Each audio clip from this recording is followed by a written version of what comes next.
Hello, मैं सुमित सोनवणे। आज video में जो लेके आ रहा हूँ डिप्रेशन के ऊपर, ठीक है। तो ये वीडियो एंड तक देखना और सब्सक्राइब और शेयर ज़रूर करना ये वीडियो। डिप्रेशन क्या है? फर्स्ट मैं एक सिंपल बता दूंगा मैं आपको।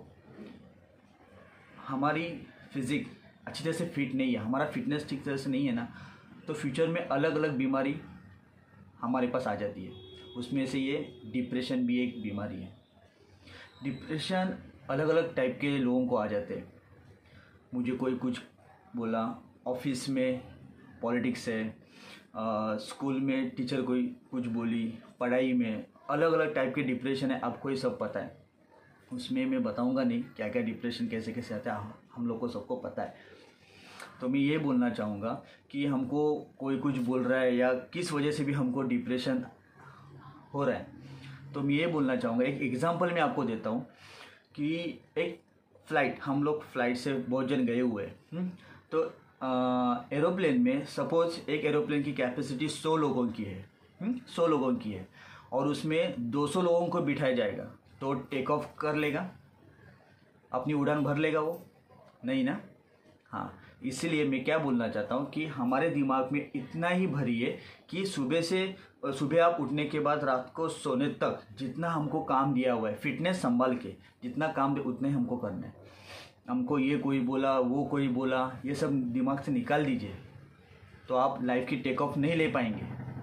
और हमने ये बातें ना हमेशा सुनते आए हुए, एलिफेंट, डॉग, ये छोटी स्टोरी। हाँ, एक कान से सुनना है, दूसरे कान से निकाल देना है।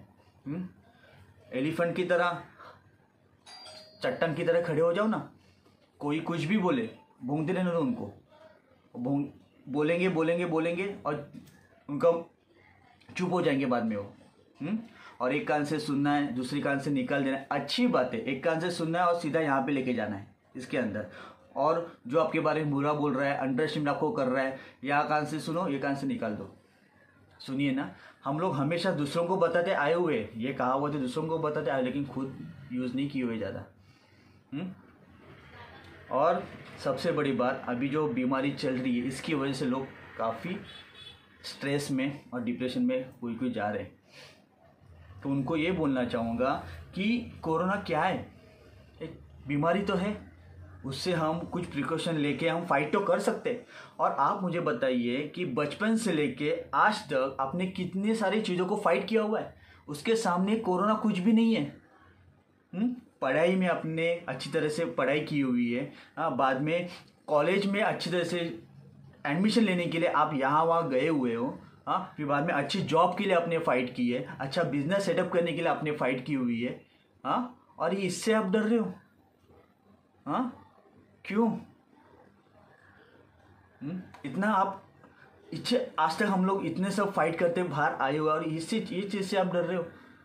ये बीमारी तो आती जाती रहेंगी, लेकिन इसके लिए एक ही सॉल्यूशन है, आप एक्सरसाइज कीजिए, थोड़ा फिट रखिए, खुद को फिट रखिए, तो ही आपका कॉन्फिडेंस लेवल बढ़ेगा। आपकी जब तक फिजिक फिट नहीं है ना, तब तक आपका डिप्रेशन से आप बाहर नहीं होंगे। और इसमें डिप्रेशन की वजह क्यों आई हुई है? किसी का इनकम कम हुआ है, किसी का इनकम पूरी तरह से रुक गया हुआ है, हमने किसी से पैसे लिए हुए, कुछ भी। आपको पता है आपका डिप्रेशन का क्या रीज़न है। तो इस सिचुएशन में अभी आप सीखने का मौका है आपके पास कि इसके बाद हमको किस तरह से जीना है, किन चीज़ों को इम्पोर्टेंट देनी है।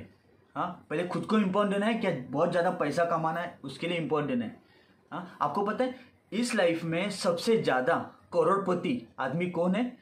जिसका फिटनेस अच्छा है ना, वो सबसे ज़्यादा करोड़पति है। लेकिन और जो करोड़पति है ना, वो बीमारी ले लेके ना निकल जाते हैं। इसीलिए फिटनेस संभालिए। ये सिचुएशन में ना आपका सेहत, आपकी फिटनेस से आपको ज़्यादा साथ देगी। पैसा साथ नहीं, इनके बाद पैसा भी और हॉस्पिटल में बेड भी ना मिले तो क्या करेंगे वो लोग? और डिप्रेशन है तो किसी से डिस्कस कीजिए, किसी से बात कीजिए। सब लोग बोलते हैं कि किसी से जो डिप्रेस लग रहा है उसके साथ बात कीजिए, लेकिन हर कोई लाइफ में ना बिजी है, हमको पता नहीं चलता है कौन कितना डिप्रेशन में जा चुका है। लेकिन जो बंदा डिप्रेशन में जा रहा है या ऑलरेडी जा चुका है, उसको तो पता है कि मैं डिप्रेशन में जा रहा हूँ, तो वो किसी एक बंदे से ऐसे तो बात कर सकता है। फैमिली में कोई होगा, फ्रेंड्स में कोई एक बंदा तो कोई होगा। चलो कोई नहीं तो मुझे तो कॉल करो बिंदास, मुझे कॉल कभी भी करो, जहाँ पे भी आप हो मैं वहाँ पे पहुँच सकता हूँ, तो मैं वहाँ पे ज़रूर आ जाऊँगा। हाँ, कोई नहीं है तो मुझे फ़ोन करो, मैं आपसे बात करता हूँ, लेकिन करो। हाँ, करो, बातें करो, शेयर करो। और एक चीज़, ये डिप्रेशन जो भी है ना, धीरे धीरे करके निकाल दो इसको, क्योंकि डिप्रेशन से आप कुछ भी गलत फैसला लेते हो, कुछ भी ऐसे भी चीज़ कर लेते हो ना, तो अगले जन्म में भगवान आपको किधर भी शिफ्ट कर देगा। हाँ, नेचुरल तरीके से हमको कुछ हो जाता है और हम लोग चले जाते हैं तो बात अलग है।